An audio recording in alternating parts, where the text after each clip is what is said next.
Jeremy, you're speaking about beneficial insects Yes. in Western Canadian agriculture. What are some of the misunderstandings of beneficials? Do you really think we sort of underestimate them? I think we do.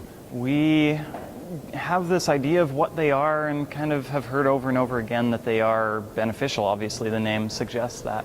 But we don't really have a good idea of how many there are and how important they are in managing pests in our agricultural systems, no matter what the crop happens to be. So I guess, obviously beneficial, there's a benefit, it's in the title. But what are some of those benefits? There are various groups of beneficial insects, pollinators, decomposers. What the talk here at FarmTech is covering is natural enemies, so insects that attack pest insects and basically limit crop damage due to those pests.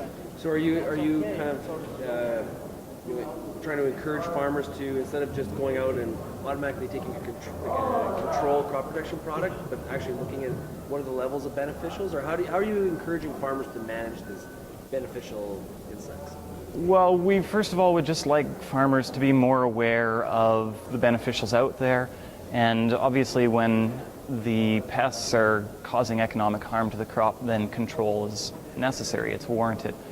But sort of calendar spraying, not really a good idea, because we're wiping out these natural enemies, which are maybe at that point doing more good than what that calendar spraying might be doing. So really having a look at the pests and the beneficials and seeing, do we really need to economically control these pests? Is there a specific crop that beneficial insects play more of a role than other crops?